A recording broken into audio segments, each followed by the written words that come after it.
नमस्कार मेरे प्रिय विद्यार्थियों और फेसबुक पे जितने भी लोग मुझे यहाँ देख पाते हो सुन पाते हो उन सभी का मैं स्वागत करता हूँ। और आज हम लोग संविधान के लेक्चर को ही आगे बढ़ाएंगे दोस्तों। तो गुड आफ्टरनून एवरीवन। और हमने जो कल ब्रेक लिया था, कल संडे की वजह से हमने एक दिन का लेक्चर ऑफ रखा था। उसके पहले जहां हम लोगों ने छोड़ा था कि हम लोगों ने आपको भारतीय संविधान से जुड़े हुए कुछ विदेशी स्रोत के बारे में दोस्तों बताया था कि भारतीय संविधान में वो क्या क्या चीज़ें हैं जो हमने विदेशी संविधानों से प्रेरित होकर ली है। हमने आप लोगों को बताया था कि उसमें हमने यूएसए से क्या लिया, ब्रिटेन से क्या लिया, हमने आयरलैंड से क्या लिया, हमने जापान से क्या लिया, हमने साउथ अफ्रीका से क्या लिया, हमने ऑस्ट्रेलिया से क्या लिया। ये हमने सारी चीज़ें हम लोगों ने देखी थी। तो चलिए दोस्तों, उसी श्रेणी में हम आगे बढ़ते हुए आज हमारे भारतीय संविधान के अनुच्छेदों की ओर चलते हैं। जैसा कि मैंने पिछले लेक्चर में प्रॉमिस करा था कि हम आने वाले लेक्चरों में आपसे अनुच्छेद के बारे में डिस्कस करेंगे। तो दोस्तों, हम भारतीय संविधान के पहले भाग की ओर बढ़ते हैं। तो हेडिंग डाल दीजिए भारतीय संविधान के महत्वपूर्ण अनुच्छेद और भाग 1, जिसमें अनुच्छेद 1 से 4 तक आपका उसमें बारे में बताया गया। तो आप लोग प्लीज यहाँ पर हेडिंग डालेंगे संघ और उसके राज्य क्षेत्र। संघ और उसके राज्य क्षेत्र। दोस्तों, मैं अपने पिछले लेक्चर में आप लोगों को बहुत ही डिटेल में एक चीज बता चुका था कि अगर आप हमारे राज्यों को राज्य कह रहे हैं, ध्यान से सुनिएगा, आज के जो हमारे 29 राज्य, अगर आप हमारे राज्यों को राज्य कह रहे हैं तो आप भारत को संघ कहेंगे। क्या कहेंगे? संघ कहेंगे। और अगर आप हमारे राज्यों को प्रांत कह रहे हैं, मतलब हमारे जो 29 राज्य, अगर इनको हम प्रांत कहते तो हम फिर भारत को क्या कहते? हम कहते राज्य। ध्यान दीजिए, हम लोग चीजों को ध्यान अलग से तोड़ रहे हैं। बहुत छोटी सी चीजें जो मैं एक दो स्टूडेंट के साथ डिस्कस भी कर चुका हूं। अगर हम राज्य बोलेंगे तो भारत को संघ बोलेंगे, राज्यों का संघ। और अगर हम राज्यों को प्रांत कहेंगे तो भारत को हमको क्या संबोधित करना पड़ेगा? राज्य। इसलिए मैंने आपको जब बताया था कि हम जब अनुसूचियां देख रहे थे तो मैंने बोला था कि राज्य की किसी भी तरह की कोई भाषा नहीं है, उसमें वो भारत की ओर डिनोट कर रहे थे। तो चलिए दोस्तों, हम आर्टिकल पहले की ओर चलते हैं, जिसमें संघ का नाम और उसके क्षेत्र। अनुच्छेद 1 भाग 1 अनुच्छेद 1, इसमें भारत का मतलब संघ का नाम, मतलब भारत का नाम और उसके राज्य क्षेत्र।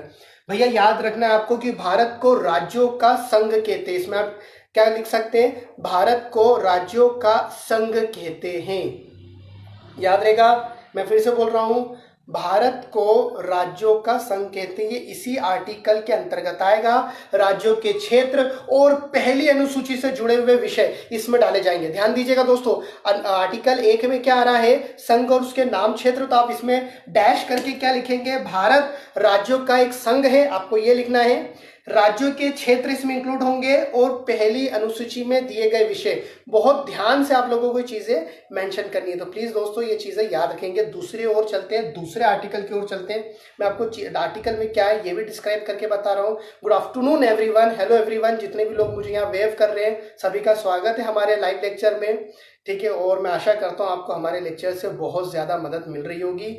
आप लोग अपने नोट्स तैयार कर रहे होंगे। दूसरे नए राज्य, आर्टिकल 2 मतलब अनुच्छेद 2 भाग 1 का अनुच्छेद 2, नए राज्यों का प्रवेश और स्थापना। दोस्तों बहुत आईएमपी लाइन है, नए राज्यों का प्रवेश और उनकी स्थापना। अब दोस्तों, नए राज्यों के प्रवेश है, हम थोड़ा सा आपको बैक डेट में चलते हैं।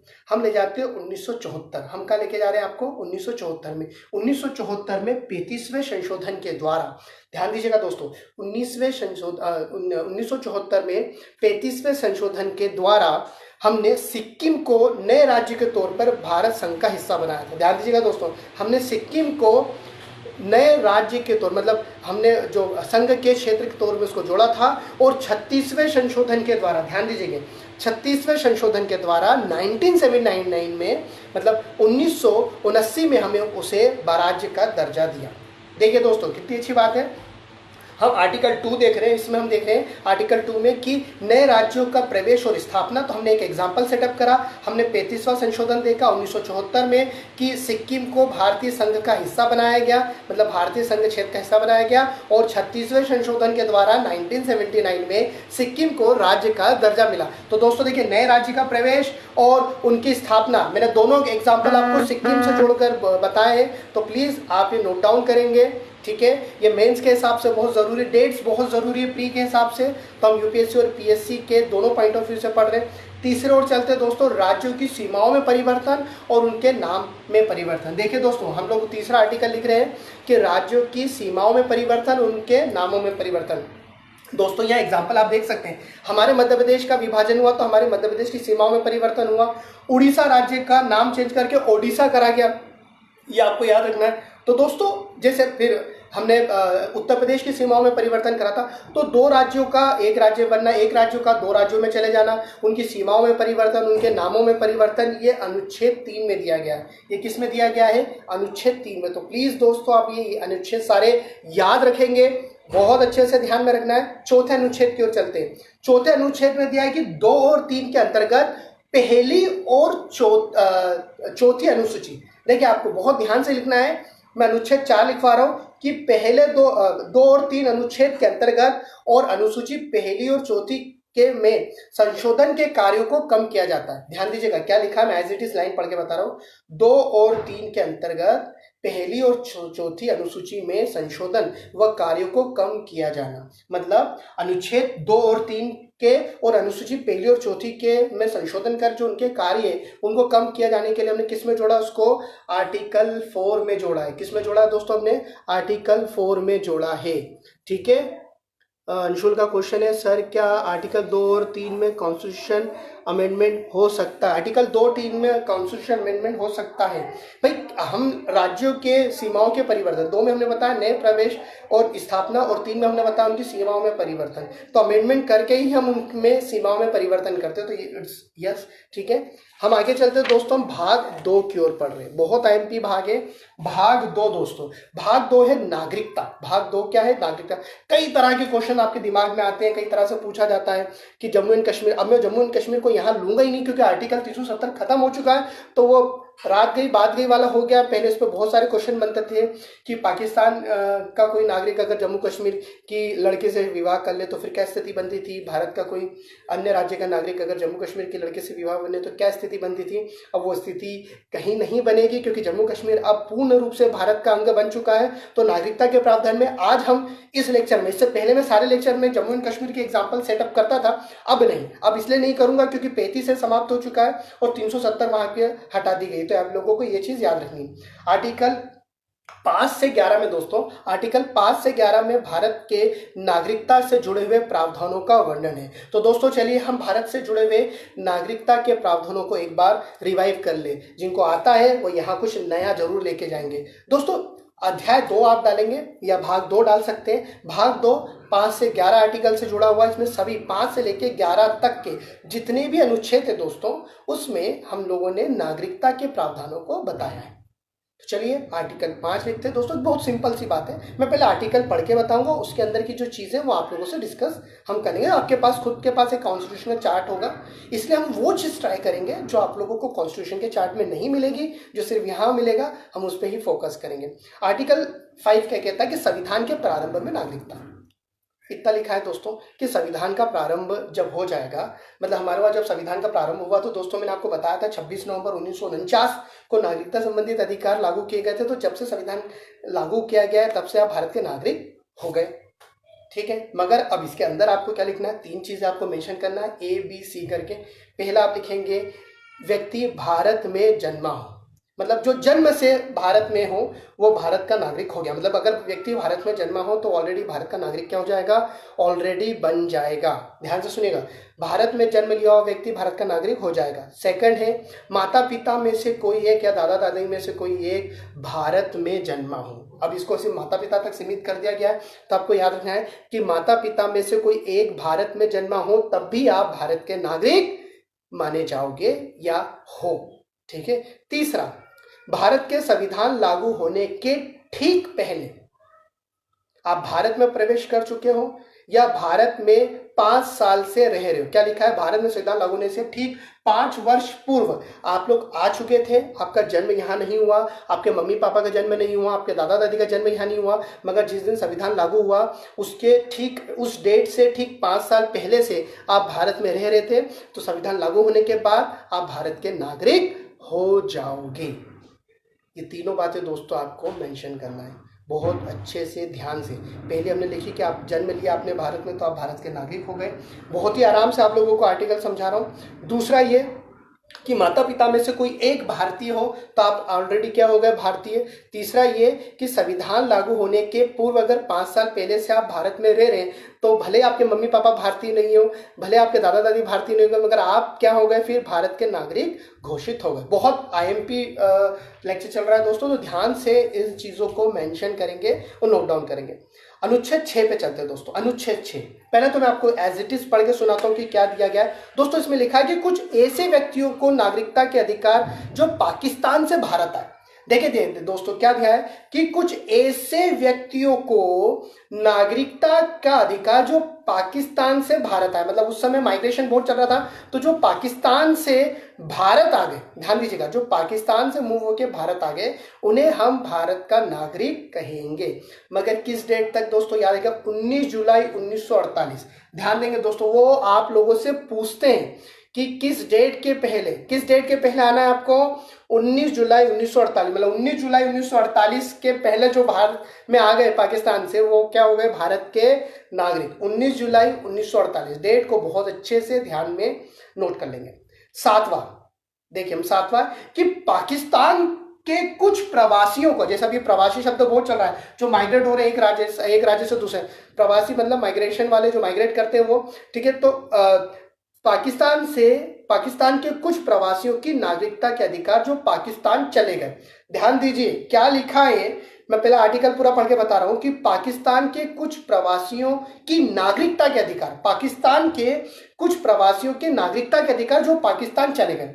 मतलब अब ये यह कहा गया है कि यार ये पाकिस्तान जाने के बावजूद भी इनको भारत की नागरिकता है। नहीं दोस्तों, यहाँ आपको थोड़ा सा पॉइंट आउट रखना है कि कुछ प्रवासी जो चले गए, मतलब 1 मार्च 1947 को चले गए थे, ध्यान दीजिएगा 1 मार्च 1947 को चले गए और 19 जुलाई 1948 के पहले तक वापस आ गए। ध्यान दीजिएगा दोस्तों, 1 मार्च 1947 को चले गए और 19 जुलाई 1948 को वापस भी आ गए। तो जो जाके वापस आए उन प्रवासियों की बात हो रही है। 1 मार्च 1947 को जो चले गए थे, 1 मार्च 1947 को जो चले गए थे और 19 जुलाई 1948 को जो वापस आ गए, तो उन प्रवासियों को भी भारत का नागरिक माना जाएगा।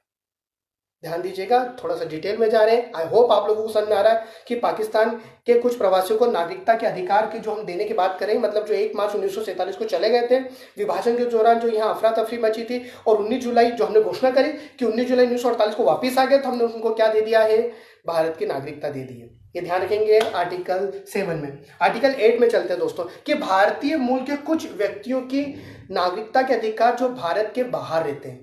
देखिए क्या होगा कि भारतीय मूल के कुछ व्यक्तियों को नागरिकता के अधिकार, मतलब ये एनआरआई से रिलेटेड है कि भारतीय मूल के थे, अब काम या किसी सिलसिले में वो भारत के बाहर रहते मगर अभी भी भारतीय मूल से उन्होंने वहां की नागरिकता ग्रहण नहीं की है, तो उनको भारत की नागरिकता का अधिकार है।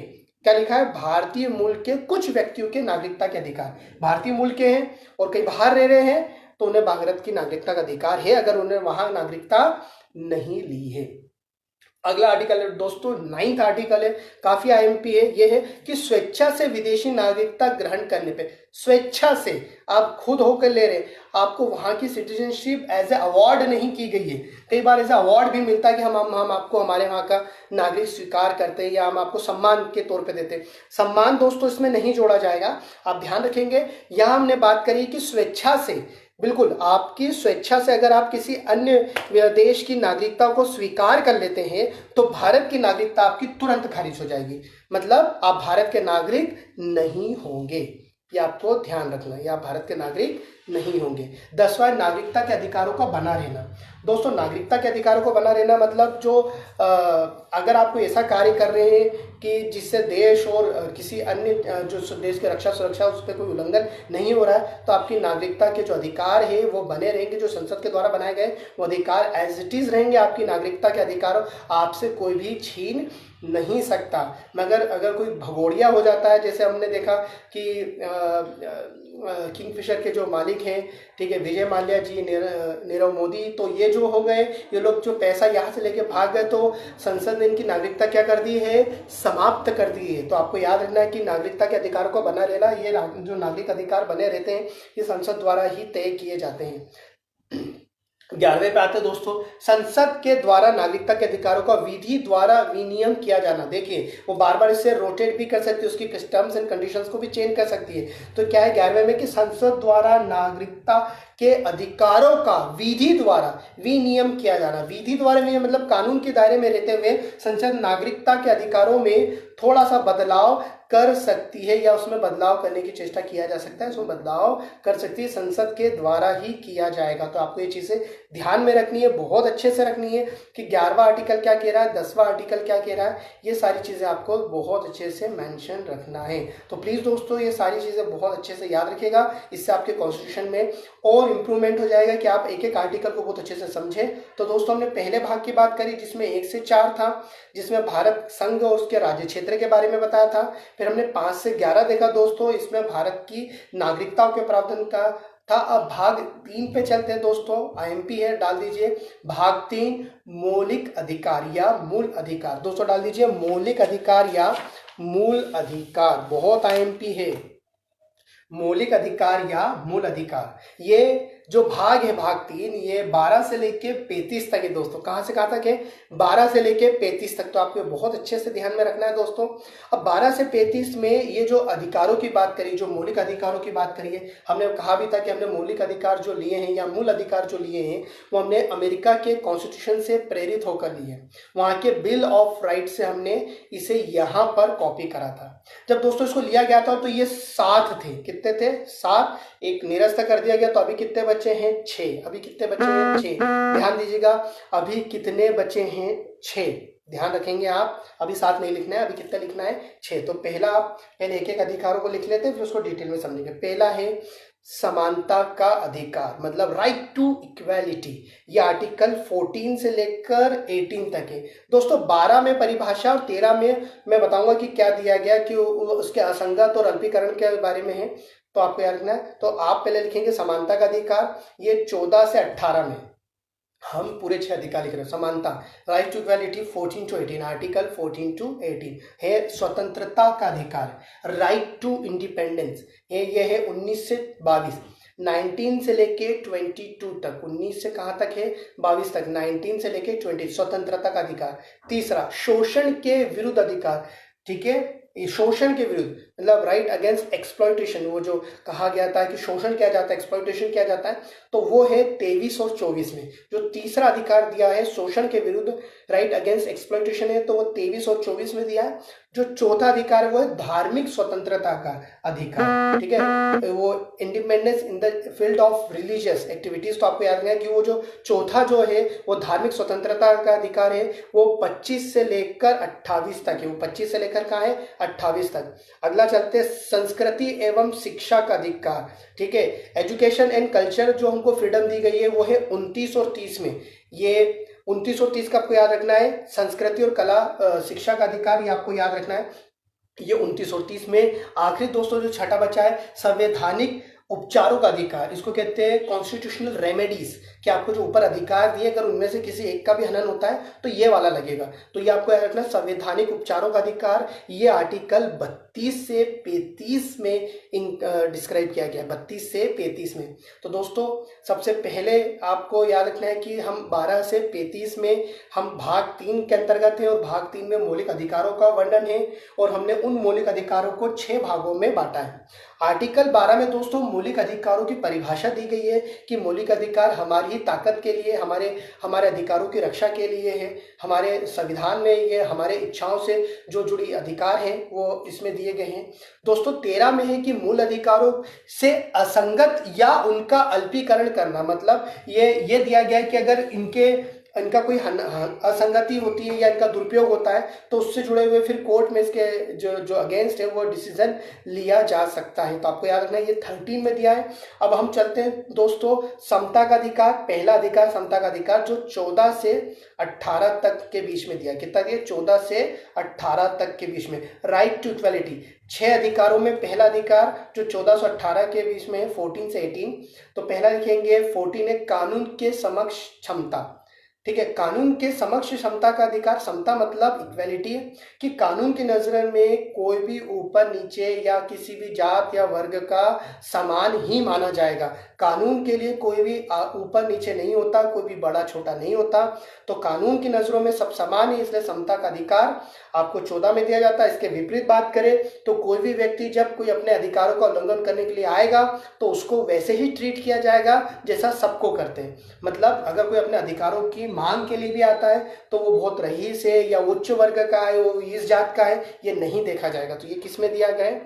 राइट टू इक्वालिटी के आर्टिकल 14 में, कि कानून के समक्ष क्षमता। 15 बहुत आईएमपी है दोस्तों, ये ध्यान रखेंगे। जाति, धर्म, नस्ल, लिंग और जन्म स्थान। मैं फिर से बोलता हूं, जाति, धर्म, नस्ल, लिंग और जन्म स्थान के आधार पर भेदभाव पर निषेध। अगर आपसे कोई जाति के आधार पर, नस्ल के आधार पर, लिंग के आधार पर, जन्म स्थान के आधार पर किसी भी तरह का कोई भी भेदभाव करता है कि अगर आप इस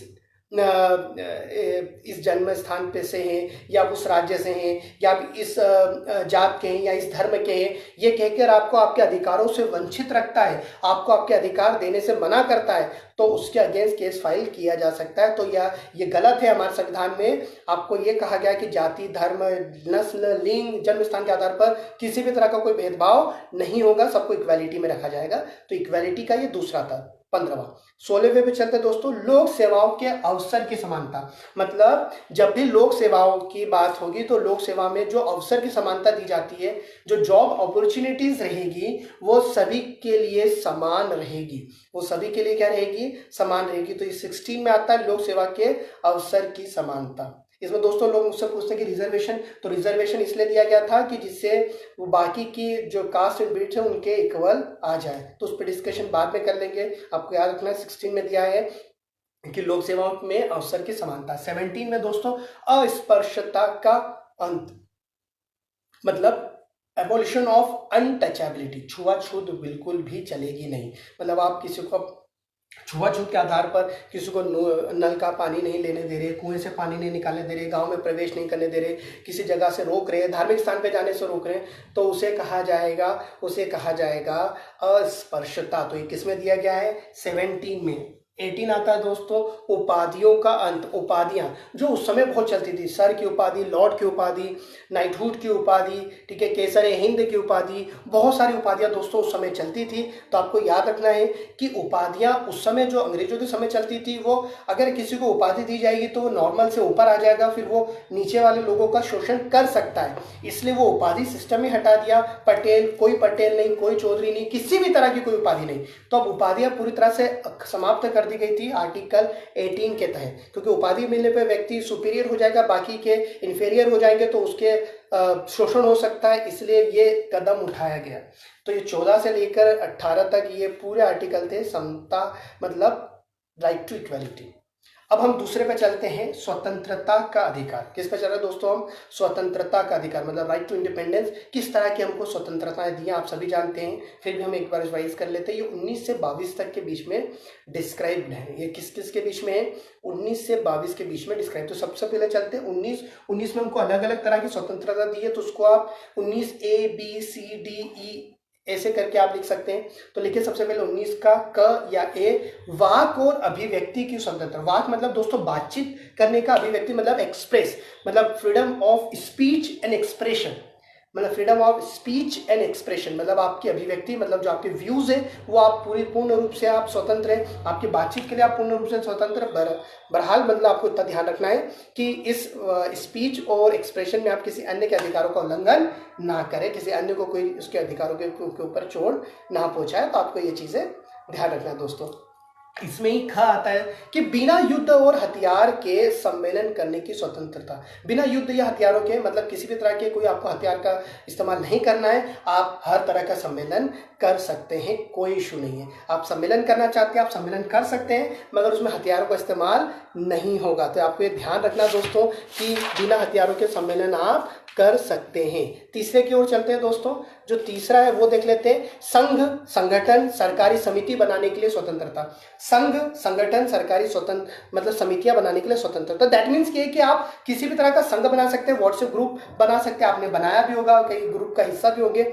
सबकी स्वतंत्रता जो मतलब इन संघ में, इन समिति में, इन संगठन में किसी भी ऐसी घटना नहीं घटना चाहिए जिससे देश की एकता, अखंडता या देश की जो सोवर्जिनिटी है, यूनिटी है, इस पे कोई आंच आए, अन्यथा फिर आपके अगेंस्ट किसी भी तरह की कार्रवाई होती है या हो सकती है। आपको मालूम है कई बार पुलिस कहती है कि व्हाट्सएप ग्रुप पे किसी भी तरह की अफवाह फैलाने पर उस ग्रुप के जो एडमिन है उसको उसके अगेंस्ट कार्रवाई की जाएगी। तो दोस्तों याद रखना, आपको संघ बनाने की हर तरह की स्वतंत्रता है। संघ बना सकते हैं, संगठन बना सकते हैं, समिति बना सकते हैं, अलग अलग समिति आपके आसपास प्रेजेंट है, रहवासी समिति होती है, धार्मिक समितियां कई तरह की बनी रहती है, मगर इन समितियों का यह अर्थ नहीं कि आप भारत के अगेंस्ट या भारत के संविधान के विरुद्ध जाके कोई कार्य करें, अन्यथा आपकी जो समिति है उसकी मान्यता भी खत्म हो जाएगी और आपके खिलाफ कार्यवाही भी होगी। तो ये आता है 19 के थर्ड में। 19 का फोर्थ चलते हैं, पूरे भारत में स्वतंत्र रूप से आगमन करने की स्वतंत्रता, मतलब पूरे भारत में आप स्वतंत्र रूप से घूम फिर सकते हैं, आपको कोई नहीं रोकेगा क्योंकि आप भारत के नागरिक हैं। तो ये 19 के डी में जाता है। 19 का ई देख लीजिए दोस्तों, भारत के किसी भी क्षेत्र में निवास करने और बस जाने की स्वतंत्रता। इसमें पहले हम लोग जम्मू कश्मीर को एक्सेप्शनल बोलते थे, मगर अब तो वो भी हट गया है। तो भारत के किसी भी क्षेत्र में आप रह सकते हैं, बस सकते हैं, कोई इशू नहीं है।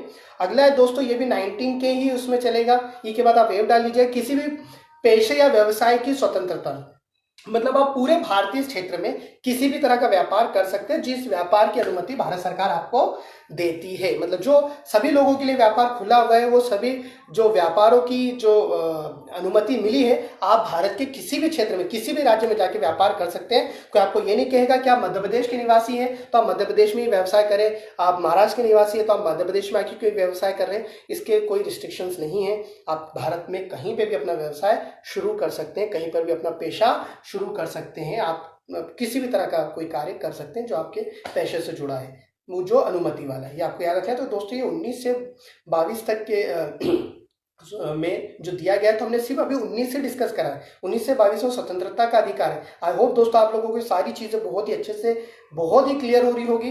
अगर कोई डाउट है तो आप नीचे कमेंट कर सकते हैं, पसंद आ रहा है तो आप लाइक और शेयर कर सकते हैं, उस पर अपने एक्सप्रेशंस भेज सकते हैं। अब हम चलते हैं दोस्तों कि 19 के बाद भी जिसमें एक और स्वतंत्रता दी गई है, बहुत अच्छी स्वतंत्रता है। इसमें सिर्फ छोटा सा लिखा है, मैं उसमें आपको बता कि अपराधों के लिए सजा के संबंध में संरक्षण। ध्यान दीजिए, अपराधों के लिए सजा के संबंध में संरक्षण, बहुत बड़ी बात की है कि अपराधों के लिए सजा के संरक्षण में अधीन है। मतलब कि भाई एक ही अपराध के लिए एक से ज्यादा बार सजा नहीं हो सकती, मतलब एक अपराध के लिए एक ही बार सजा होगी। दूसरा, आपको तब तक दोषी नहीं ठहराया जा सकता जब तक आपने किसी अन्य के अधिकारों का उल्लंघन ना किया हो। ठीक है, आपको स्वयं के विरुद्ध गवाही देने के लिए मजबूर नहीं किया जा सकता। ये सब 20वें में आता है। 20वें का आप टाइटल देख लीजिए, अपराधों के लिए सजा के संबंध में संरक्षण। आप तब तक दोषी नहीं है जब तक आपने किसी अन्य के अधिकारों का उल्लंघन नहीं किया है। दूसरा, आप स्वयं के विरुद्ध गवाही देने के लिए मजबूर नहीं किए जा सकते। तीसरा, आपको ये भी याद रखना है कि एक अपराध के लिए एक ही सजा का प्रावधान है, ये आपको याद रखना है। दोस्तों 21 पे चलते हैं, प्राण और दैहिक स्वतंत्रता। ये बहुत आईएमपी है। प्राण और दैहिक स्वतंत्रता मतलब आपके खुद के प्राण और देह की स्वतंत्रता आपको है, मगर इसका ये अर्थ नहीं कि आप खुद के प्राण ले लें। मतलब सुसाइड करना ये एक अपराध के रूप में माना जाता है, आपको याद रखना चाहिए। हमने यहाँ कई बार इच्छा मृत्यु की भी बात करी थी, ठीक है, यूथनेशिया कहा जाता है, आपको इसको भी याद रखना है। ठीक है, मर्सी पिटीशन लोग कई बार फाइल करते हैं। इसका मतलब होता है कि वह दोस्तों की हमारे वहाँ अगर कोई ऐसा व्यक्ति बीमार है जो बिल्कुल भी ठीक नहीं हो सकता, जिसके ठीक होने के चांसेस ना के बराबर है, उनके परिवार वालों से परमिशन लेके, डॉक्टर से परमिशन लेके फिर उन्हें पैसिव यूथनेशिया दिया जाता है। मतलब उनका वेंटिलेटर, जिस वेंटिलेटर पर बैठे हैं या उस पर उनको रखा गया है, वो बंद कर दिया जाता है। हमारे वहाँ एक्टिव यूथनेशिया नहीं दिया जाता। एक्टिव यूथनेशिया का मतलब है दोस्तों, अन्य देशों में क्या होता है कि अगर किसी भी मरीज के ठीक होने के चांसेस है ही नहीं, वो बहुत ज़्यादा दर्द में है, तो उसे इंजेक्शन, मतलब मौत का इंजेक्शन लगा के उसे मौत की नींद सुला दिया जाता है। हमारे वहाँ एक्टिव नहीं दिया जाता है, हमारा पैसिव दिया जाता है कि अगर मरीज में कोई सुधार नहीं हो रहा है तो डॉक्टरों की कहने पर उनसे लिखाकर, परिवार से कोई आपत्ति वाला जो नहीं है वो लिखकर, जब दोनों तरफ से एग्री हो जाते हैं तो पैसिव इंथुनेशिया दिया जाता है, दैट मीन्स वेंटिलेटर बंद कर दिया जाता है। तो आपको याद रखना, प्राण और देह स्वतंत्रता हमें जरूर प्राप्त है, मगर जब देश आह्वान करेगा तो ये प्राण और ये देह दोनों हमको देश के नाम ही करना है, ठीक है, ये आपको याद रखना पड़ेगा। अब चलते हैं अनुच्छेद 21 के ए में, जो 2002 में जोड़ा गया था 46वें संशोधन के द्वारा, शिक्षा की स्वतंत्रता। ध्यान दीजिएंगे, 21 का ए दोस्तों 2002 में जोड़ा गया 86वें संशोधन के द्वारा। इसमें शिक्षा का अधिकार है या शिक्षा की स्वतंत्रता के बारे में कि 6 से 14 वर्ष के बच्चों को अनिवार्य और निःशुल्क शिक्षा का प्रावधान रहेगा या दिया जाएगा। दोस्तों आपको बहुत अच्छे से याद रखना है, 21 का ये 2002 में जोड़ा गया, 86 संशोधन था, 6 से 14 वाले बच्चों के लिए शिक्षा की स्वतंत्रता की बात की गई। अनुच्छेद 22, कुछ मामलों में गिरफ्तारी के विरुद्ध संरक्षण। बहुत आईएमपी दोस्तों, कुछ मामलों में गिरफ्तारी के विरुद्ध संरक्षण। गिरफ्तारी के विरुद्ध संरक्षण मतलब दोस्तों इसमें अग्रिम जमानत और अग्रिम गिरफ्तारी का प्रावधान है। अग्रिम जमानत मतलब कई बार अगर मामला बहुत संगीन नहीं हो तो अग्रिम जमानत मिल जाती है, और अग्रिम गिरफ्तारी का मतलब है कि आपका पुराना रिकॉर्ड देखकर आने वाले त्योहारों में अगर आपने देखा कि आपका पुराना रिकॉर्ड रहा है किसी बंदे का कि यार वो त्योहारों पे बहुत उत्पात मचाते हैं, इसलिए वो त्योहारों के पहले उन जो छठे बदमाश रहते हैं, जो चक्के रहते हैं, उनको थाने में बंद कर दिया जाता है। इसको अग्रिम गिरफ्तारी कहा जाता है दोस्तों। उसको क्या कहते हैं? अग्रिम गिरफ्तारी। तो अग्रिम गिरफ्तारी और अग्रिम जमानत आर्टिकल 22 में है दोस्तों। तो ये हमारा दूसरा स्वतंत्रता का जो था अधिकार था, ये आपको याद रखना है दोस्तों। बहुत ध्यान से, बहुत ही डिटेल में आपको ये चीजें ध्यान रख के ही समझना है। तीसरा चलते दोस्तों, शोषण के विरुद्ध अधिकार। तीसरा क्या आता है? शोषण के विरुद्ध अधिकार। शोषण मतलब राइट अगेंस्ट एक्सप्लॉयटेशन।